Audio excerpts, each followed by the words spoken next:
Nasabatan na sa 30 million pesos na halaga ng umano'y smuggled na asukal na galing Vietnam sa Subic, Zambales. Para maiwasan ang smuggling, pinaplansya na ng Sugar Regulatory Administration ang mga bagong patakaran pagdating sa pag-aangkat ng asukal at iba pang pampatamis. Nasa frontline na balitang yan si Brian Basa. Ininspeksyon ng mga tauhan ng Bureau of Customs ang mga sakong ito sa Subic, Zambales. Sweet mixed powder ang deklarasyon sa shipment. Pero ang laman nito, 88% na asukal pala. Galing ang higanteng shipment ng hinihinalang smuggled na asukal mula sa Vietnam.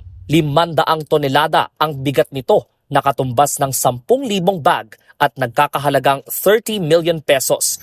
Ayon sa Sugar Regulatory Administration, malulugi na naman ang mga magtutubo kung naibenta ang mga ito sa merkado. Hindi bababa sa 700 milyong piso ang mawawala sa industriya ng asukal kada taon. Sira yung mga plano natin.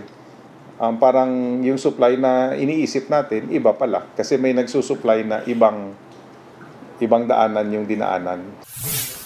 Puspusa na ang paghahanda ng SRA sa bago nitong patakaran sa imports. Simula Abril, target singilin ng clearance fee ang mga mag-aangkat ng asukal at iba pang pampatamis. Nilinaw ng tanggapan na hindi ito pagpigil sa mga gustong mag-import. Bagkus, pag-alam ito sa kung gaano karaming asukal at pampatamis ang pumapasok sa bansa galing abroad. There was a suggestion coming from the concerned parties that instead of issuing an import clearance, we will just require them to pass a report. However, I explained to them that as legitimate companies, they can pass a report. But yung may masamang balak, hindi naman pwede nating hingian ng report.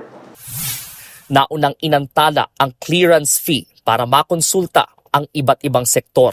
Nagbabalita mula sa Frontline, Brian Basa, News 5. Mga kapatid, Ed Lingaw po, maging maalam at may pakialam sa mga napapanahong balita sa ating bansa. Para sa mas malalimang pagtalakay at paghimay sa mga issue at headlines, tumutok lamang at mag-subscribe sa social media pages ng News 5.